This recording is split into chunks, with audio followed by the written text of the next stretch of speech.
Meus irmãos, graça e paz, muito boa noite àqueles que eu ainda não cumprimentei.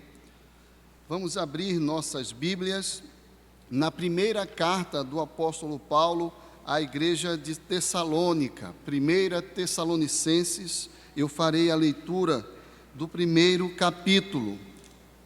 Primeira carta aos Tessalonicenses, capítulo 1, farei a leitura deste capítulo inteiro. Acompanhe a leitura com reverente e alegre fé, crendo, é a palavra de Deus para a nossa vida. 1 aos Tessalonicenses, capítulo 1, Paulo, Silvano e Timóteo, a igreja dos Tessalonicenses em Deus Pai e no Senhor Jesus Cristo, graça e paz a vós outros. Damos sempre graças a Deus por todos vós, mencionando-vos em nossas orações e sem cessar, recordando-nos diante do nosso Deus e Pai, da operosidade da vossa fé, da abnegação do vosso amor e da firmeza da vossa esperança em nosso Senhor Jesus Cristo, reconhecendo, irmãos amados de Deus, a vossa eleição. Porque o nosso Evangelho não chegou até vós tão somente em palavra, mas, sobretudo, em poder, no Espírito Santo e em plena convicção, assim como sabeis ter sido o nosso procedimento entre vós e por amor de vós. Com efeito, vos tornastes imitadores nossos e do Senhor, tendo recebido a palavra, posto que em meio de muita tribulação, com a alegria do Espírito Santo, de sorte que vos tornastes um modelo para todos os crentes na Macedônia e na Acaia. Porque de vós repercutiu a palavra do Senhor, não só na Macedônia e Acaia, mas também por toda parte se divulgou a vossa fé para com Deus, a tal ponto de não termos necessidade de acrescentar coisa alguma, pois eles mesmos, no tocante a nós, proclamam que repercussão teve o nosso ingresso no vosso meio e como, deixando os ídolos, vos convertestes a Deus, para servirdes o Deus vivo e verdadeiro, e para aguardardes dos céus o seu Filho, a quem ele ressuscitou dentre os mortos, Jesus, que nos livra da ira vindoura. Meus irmãos, nós estamos iniciando nesta ocasião uma nova série de mensagens intitulada Esperar é Caminhar. Uma exposição parcial, não exaustiva, uma vez que nós temos arrazoado em conselho que séries mais curtas, seriam mais interessantes. Então, nós temos partido dessa estratégia de destacar determinados aspectos do ensino bíblico em determinados relatos. E na carta aos Tessalonicenses, o que parece saltar mais aos nossos olhos, não é? O ensino mais essencial que Deus nos traz ali é acerca desta necessária atitude no coração dos que aguardam por Cristo. Então, nós temos nesta carta este resumo ou esta apresentação de uma igreja que, como nós vamos perceber ao longo desses domingos, acalentava, nutria este amor, como diz Paulo quando escreve a Timóteo, aquela característica daqueles que amam a sua vinda, a vinda de Jesus. Esses irmãos tinham isso muito acalorado em seus corações. E ao mesmo tempo eram irmãos que viviam de acordo com Cristo. Pensando no nosso tema anual, frutificando na união com Cristo, aqueles que aguardam a segunda vinda do Senhor, vivem sob os efeitos e as bênçãos da primeira vinda, não é? Enquanto esperamos, vivemos com o Senhor.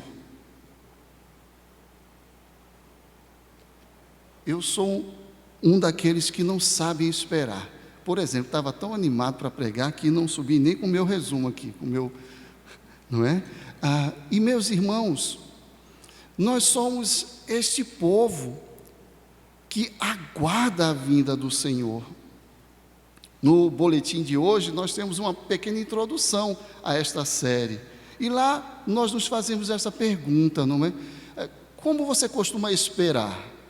Quando você precisa esperar, seja na recepção de um consultório, sei lá, está arrumando o carro na oficina e o rapaz quer um cafezinho, senta ali. O que você costuma fazer para aguardar, para esperar? Como você age nesses momentos? O que você faz enquanto espera? É sobre isso que Paulo está tratando com aqueles irmãos de Tessalônica. O que cabe ao crente fazer enquanto espera o Senhor que virá? Porque Ele virá, disso nós temos certeza.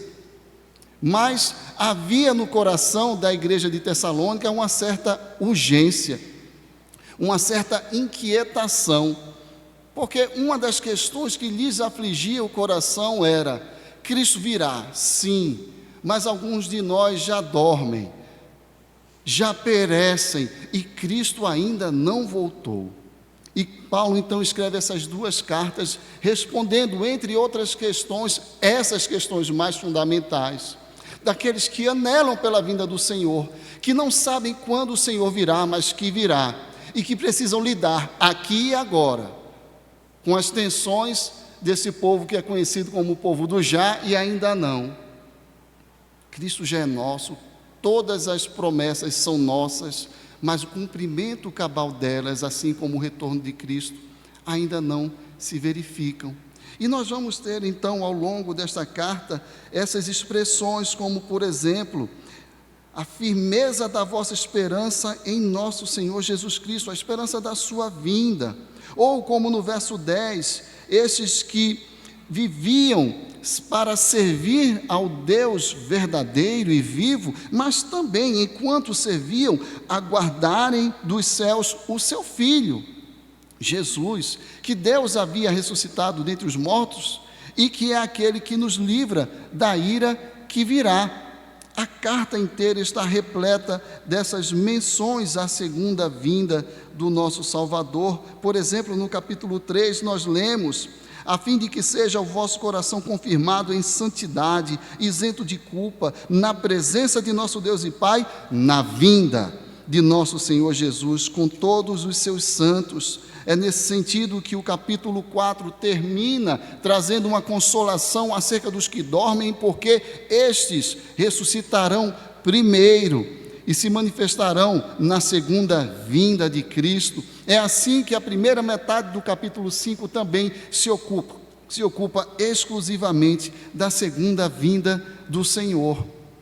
E ao longo desta carta o apóstolo exorta aqueles irmãos que continuem amando como vinham fazendo, de forma modelo, de forma padrão, de forma exemplar. Como lemos aqui, não é? A igreja passou a ser modelo para todos, não só na Macedônia, parte norte da Grécia, não só na Acaia, parte sul, mas em toda a Grécia e para além, talvez até na Ásia Menor e outras regiões, onde as estradas pavimentadas facilitavam a circulação, a fama, a boa reputação da fé daqueles irmãos se espalhava, e nós temos aí o testemunho daqueles que serviam, amando, se santificando enquanto esperavam. E é um tanto sobre isso que o primeiro capítulo fala. Ele nos apresenta, sim, esta dinâmica daqueles que, enquanto esperam o Senhor, servem ao Senhor, dedicam sua vida ao Senhor. A expectativa pela volta de Cristo é evidente, e esses versos, especialmente 9 e 10, nos dão conta disso, pois eles mesmos, aqueles que ouviram a boa fé dos tessalonicenses, eles mesmos, no tocante a nós, proclamam que repercussão teve o nosso ingresso no vosso meio, e como, deixando os ídolos, vos convertestes a Deus, para servirdes o Deus vivo e verdadeiro, e enquanto serviam, e para aguardardes dos céus o seu Filho, a quem ele ressuscitou dentre os mortos, Jesus, que nos livra da ira vindoura. Essa é a temática, esta é a dinâmica. E nesse capítulo nós temos uma divisão muito simples, muito clara. Você tem nos dois primeiros versos, na verdade no primeiro verso, esta saudação que o apóstolo faz, em nome de si próprio, de Silvano, Silas, não é? E Timóteo, que são os plantadores daquela igreja. E ali roga a Deus a sua bênção sobre os irmãos e que haja graça e paz da parte de Deus e de Jesus. Na sequência, nós temos essa ação de graças, que vai do verso 2 ao 10, mas que pode ser subdividida, não é? Você pode perceber claramente nesses versos 2 a 4, a evidência e as memórias, as boas recordações do que o apóstolo viu enquanto esteve ali. Os frutos que rapidamente brotaram, uma vez que o texto de Atos 17 diz que ele esteve durante 3 domingos, não é? Arrazoando ali nas sinagogas. Óbvio, ele deve ter convivido mais tempo, mas parece que foi uma estada breve no meio dos tessalonicenses. Mas os frutos já foram evidenciados, e as boas notícias que chegavam, as boas notícias que vieram também do relatório que ele recebeu da igreja, tudo isso enchia o seu coração e o leva à conclusão de reconhecer: este é um povo eleito do Senhor. Os versos 5 e 6 falam de como a palavra foi pregada e recebida no meio daqueles irmãos. E a partir do verso 7, nós vemos esta identificação do apóstolo, dizendo: sim, esta é uma igreja modelo, a ponto de repercutir em toda a Grécia e em outras regiões, não é? Essa sua boa fama. E ele resume esta sessão e este retrato da igreja modelo como uma igreja que aguarda com santa expectativa a vinda do Senhor, enquanto serve, enquanto se devota, enquanto se consagra ao Senhor. E nós vamos fazer, na exposição desse trecho, um caminho, digamos assim, inverso, partindo dessa constatação de uma igreja modelo, ou seja, uma igreja referência, uma igreja que nós devemos imitar, para como o Evangelho é recebido e acolhido na vida dessa igreja, nos versos intermediários, e aquela evidência da vocação santa de Deus para aqueles irmãos nos primeiros versos. Então, partindo daqui do que o apóstolo notou, dos versos 7 a 10, de que o leva a confessar ou a proclamar que aqueles irmãos são ou eram um modelo de fé cristã a ser observado e seguido, vejamos o seguinte, esse modelo de uma igreja a ser imitada. Note que esse modelo de uma igreja a ser imitada começa com esta igreja sendo ela própria uma imitadora.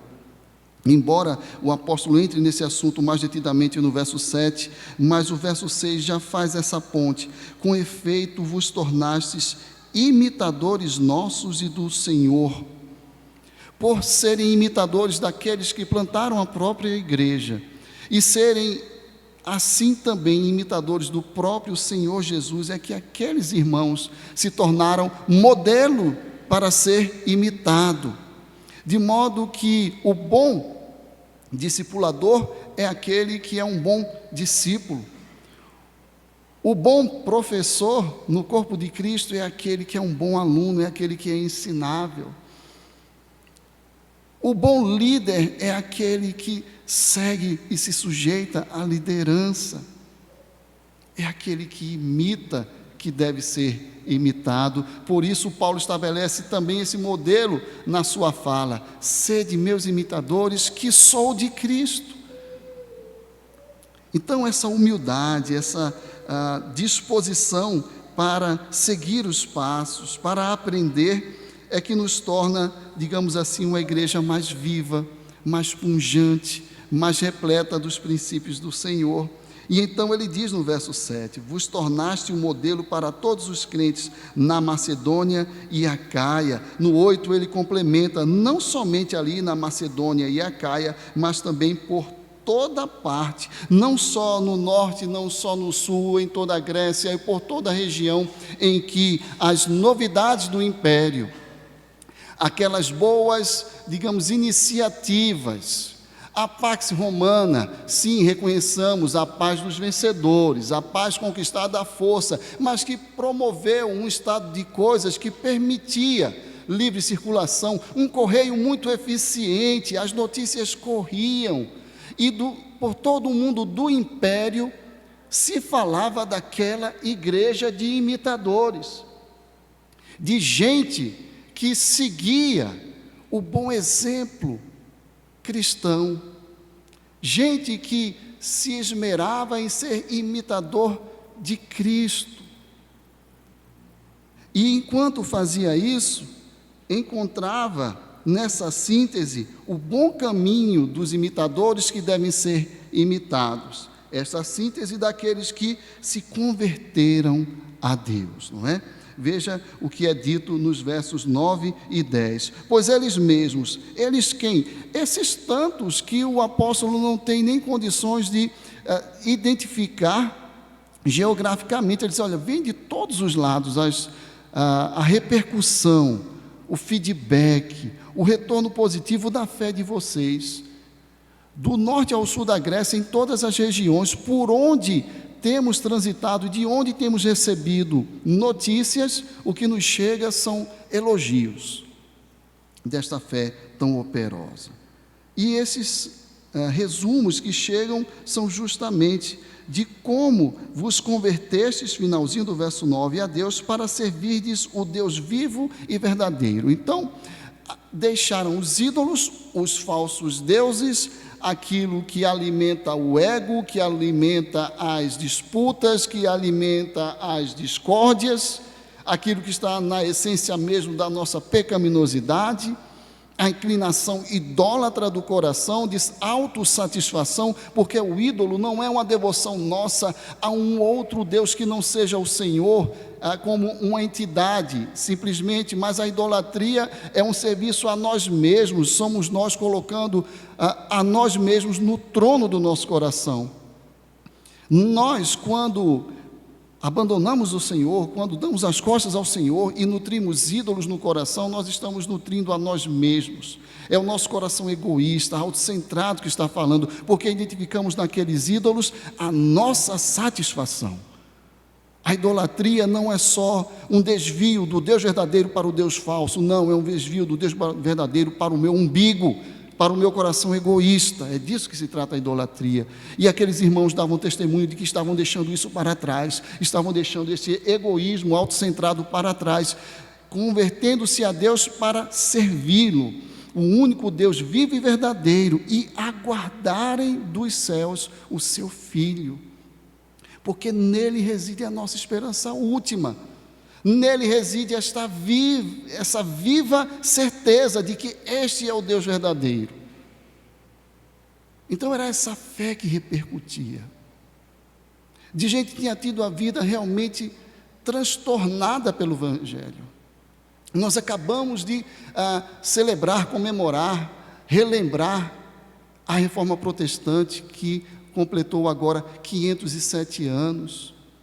E quando nós nos voltamos para a experiência daquele que é talvez o principal ícone desse movimento, ícone humano, nós vemos como o Evangelho agiu na vida de Lutero de modo a transtorná-lo, como ele foi perturbado pela verdade evangélica, bíblica, genuína, e como ele foi conduzido à convicção de que só em Cristo, esse que virá, nós temos a certeza de que viveremos, como está escrito, o justo viverá pela fé, não morrerá, por causa de Cristo. Então nós temos aqui essa primeira, ou essa grande constatação do apóstolo, não é? Então nós deveríamos então aqui nos perguntarmos de forma responsável, primeiramente, quais ídolos eventualmente nós temos abrigado no nosso coração? Dito de outra forma, de que maneiras nós temos deixado de servir, de nos voltar para o único Deus vivo e verdadeiro, para a nossa própria satisfação, para a satisfação de questões menores, mas muito acalentadas por nós. Por outro lado, de forma mais positiva, que ídolos, pela graça de Deus, Ele tem nos despertado, nos alertado e nos levado a abandonar para servirmos ao único Deus vivo e verdadeiro, enquanto aguardamos, nós que amamos a sua vinda, a vinda do seu Filho. O que tem ficado para trás e o que tem sido um peso, como nos lembrou o escritor aos Hebreus, não é? Desembaraçando-nos de todo o peso e do pecado que tenazmente nos assedia, corramos a carreira que nos está proposta, olhando firmemente para o autor e consumador da nossa fé, Jesus Cristo. Então esse é um exame oportuno. Nós temos diante de nós a mesa, daqui a pouco estaremos ceando. E é bom pensar nisso, não é oportuno. Que ídolos, que pesos ainda há, e o que pela graça Deus tem nos permitido. E nesta noite, estaria o Senhor nos advertindo de algum ídolo que precisa ficar para trás, de alguma autossatisfação egoísta do nosso coração, que precisa se render à entrega e consagração total de nossas vidas ao Senhor. O que há para ser cortado, não é? Pela graça, isso é bênção, isso nos faz bem.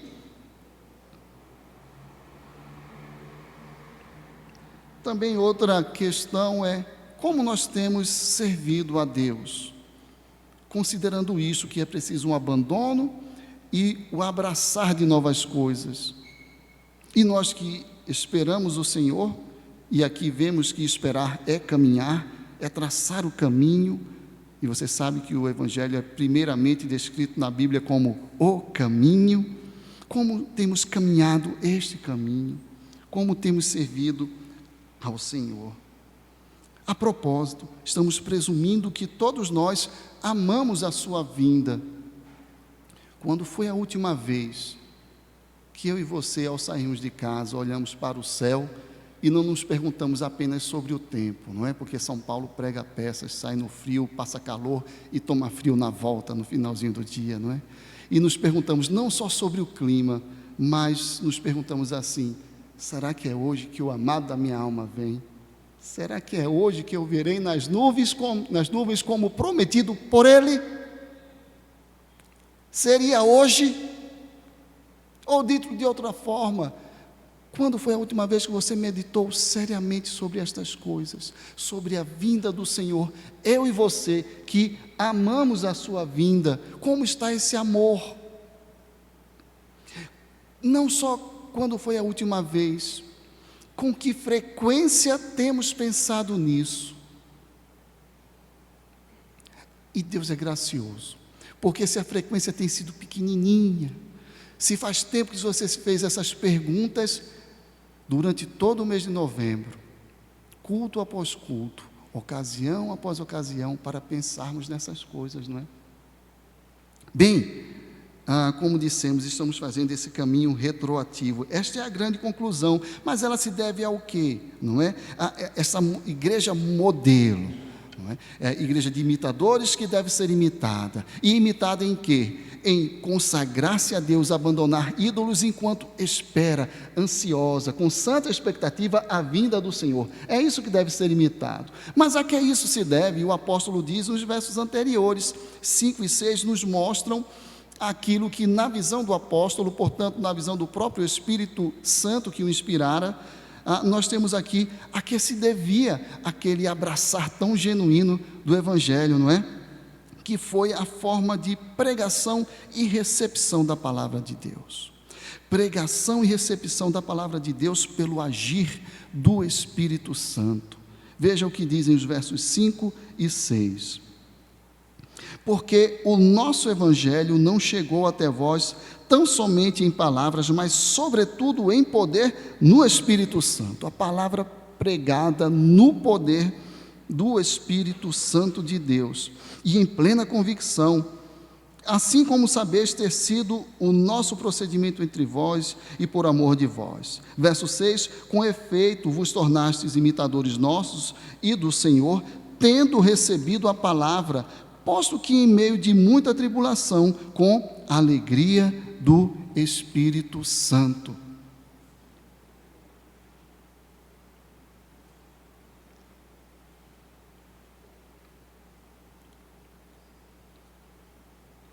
Meus irmãos, a dinâmica é simples. O apóstolo não faz rodeios. Ele diz que a palavra foi pregada em poder no Espírito Santo e em plena convicção. Ele diz que houve uma sintonia abençoada pelos céus, porque a mesma pregação no Espírito foi recebida nos ouvintes da pregação com alegria do Espírito Santo. Meus irmãos, nós oramos em todas as ocasiões em que a palavra de Deus é pregada em nossa igreja, nós oramos pela iluminação do Espírito Santo. Nós, os pregadores, nos voltamos para o estudo devido do texto, debaixo da dependência da atuação iluminadora do Espírito Santo. Nós nos reunimos para ouvir a palavra na expectativa da ação e devemos fazê-lo na alegria do Espírito Santo. Nós devemos nos alegrar. Nós oramos por isso. Portanto, é de se presumir que nós cremos nisto. Nós esperamos isto, nós confiamos que Deus faz isto. Meus irmãos, um sermão pregado não é uma peça literária, não é uma aula adequada às formalidades de uma liturgia. Um sermão pregado é uma ocasião que foi apresentada diante do Senhor, com serviço daqueles que amam a sua vinda, para serem nutridos enquanto aguardam o Senhor. E nós pedimos, a menos que peçamos de forma inadvertida, rotineira e formal, nós rogamos que o Espírito de Deus atue.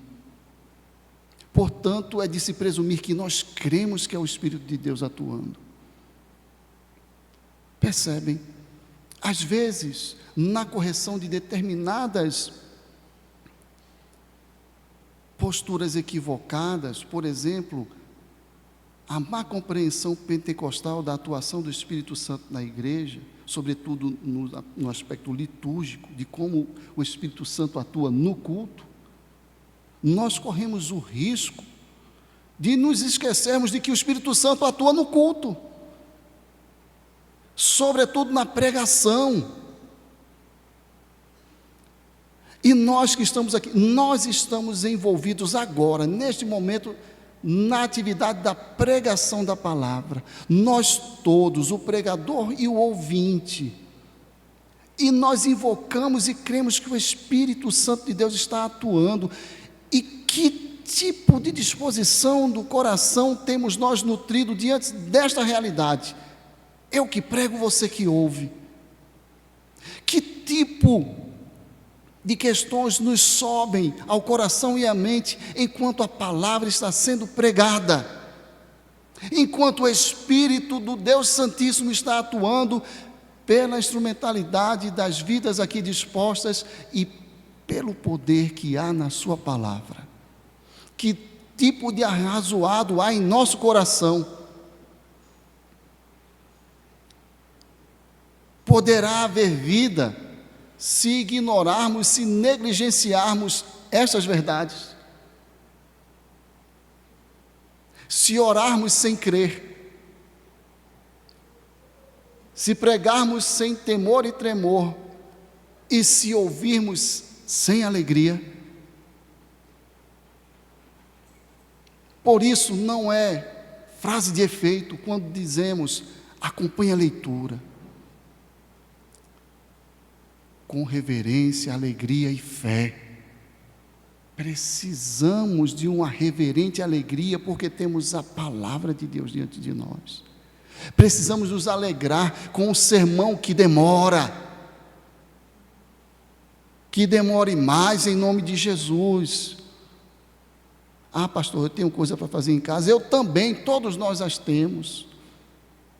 Uma horinha aqui, ouvindo a santa palavra de Deus, a despeito dos instrumentos falhos, eu e você, o que profere e o que recebe, falhos, pecadores, a santa palavra de Deus, do Deus que dizemos amar, a ação do seu Espírito, na qual dizemos crer.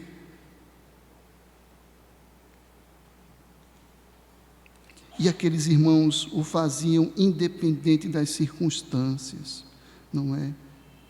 Às vezes nós estamos aqui preocupados com o horário de amanhã, dormiremos uma hora menos, temos tal coisa para resolver.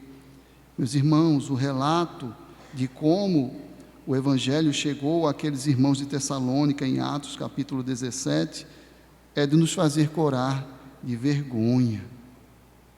O apóstolo faz esta observação: ainda que em meio de muita tribulação.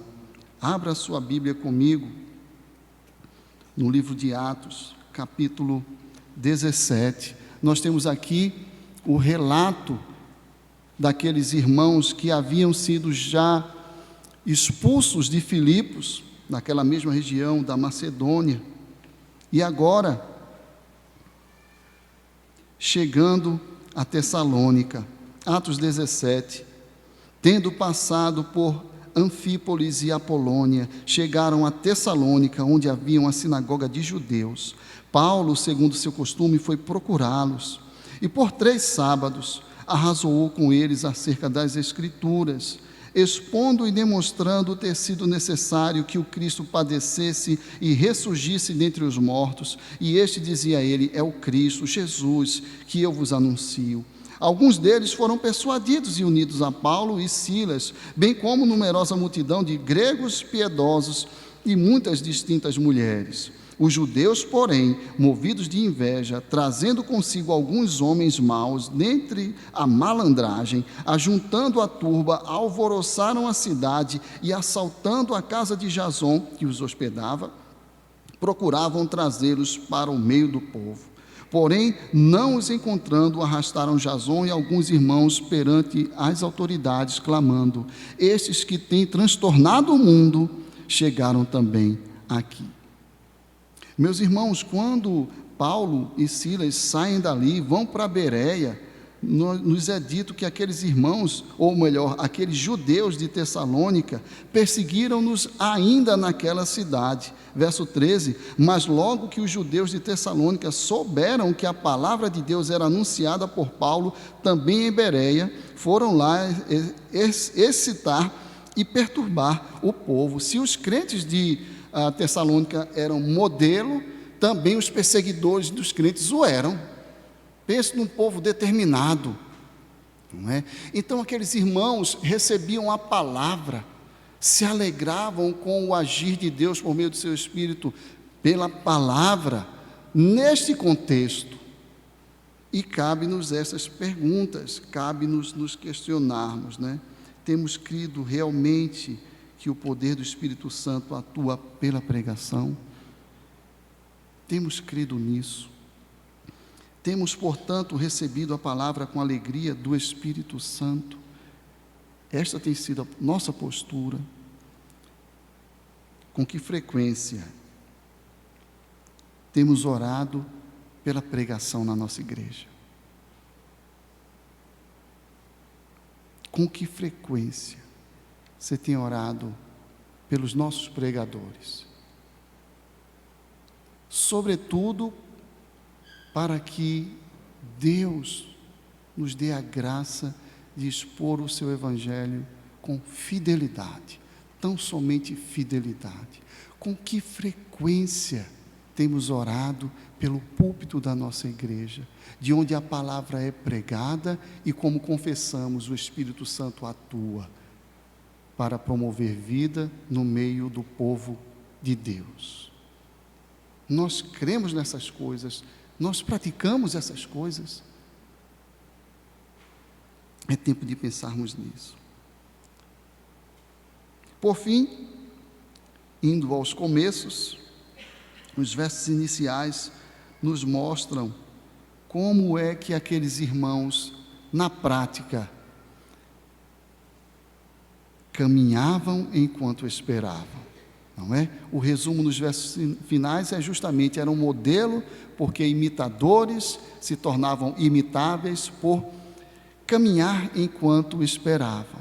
Isso se devia a uma pregação e recepção da palavra com esta fé e esta alegria de que era a atuação do Espírito Santo. Mas como isso acontecia, né? Como o apóstolo descreve este fenômeno, esse processo, e os versos 2 a 4 nos informam a esse respeito. Damos sempre graças a Deus por todos vós, mencionando-vos em nossas orações e sem cessar, recordando-nos diante do nosso Deus e Pai da operosidade da vossa fé, da abnegação do vosso amor e da firmeza da vossa esperança em nosso Senhor Jesus Cristo, reconhecendo, irmãos amados de Deus, que a vossa reconhecendo, irmãos amados de Deus, a vossa eleição. Aqui nós temos o resumo da dinâmica deste caminhar enquanto se espera, não é? O apóstolo diz que os mencionava com frequência diante de Deus, em suas orações, agradecido. E o que é que ele mencionava? A operosidade da vossa fé, a abnegação do vosso amor e a firmeza da vossa esperança em Jesus Cristo. Essa tríade que é em outras ocasiões também mencionada por Paulo, não é? Fé, amor e esperança. Essas marcas de uma igreja saudável, operosidade da vossa fé, abnegação do vosso amor e firmeza da vossa esperança no Senhor Jesus Cristo. Meus irmãos, literalmente, como nós temos no registro do texto, na sua forma originária, no grego, nós temos lá a seguinte forma de disposição dos termos, não é?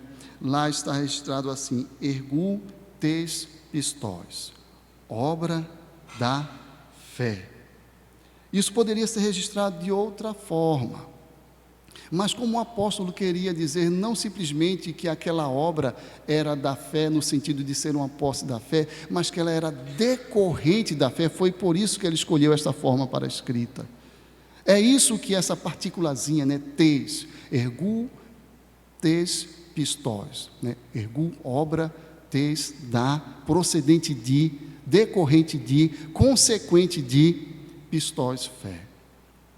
Essa é a ideia, o que ele quer dizer, e isso vale para as outras duas características, elas estão também registradas da mesma forma. O que o apóstolo quer ressaltar é que aquela obra que ele via era necessariamente decorrente da fé, que aquela abnegação que ele via era necessariamente decorrente do amor, e que aquela firmeza que ele notava, aquela perseverança, que também é uma tradução possível, era tão somente fruto da confiança na obra de Cristo.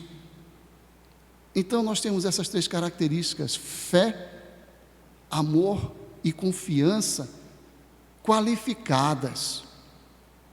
Não é qualquer fé e nem quaisquer obras, é tão somente essa conjugação de obras e fé, em que a obra apresentada pelas mãos confirma a fé proclamada pelos lábios.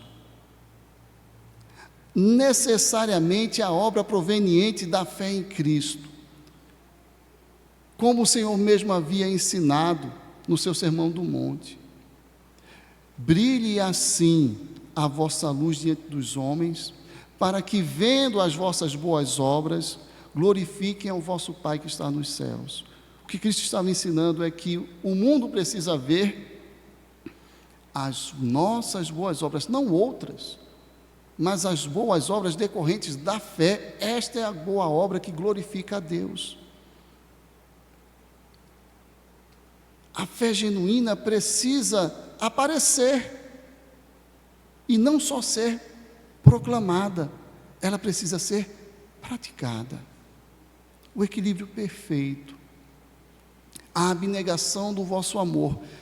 O amor cristão é esse amor que abre mão de si. É esse amor que abre mão de si para não adulterar, para não roubar, para não mentir, para não defraudar, para não ser mexeriqueiro,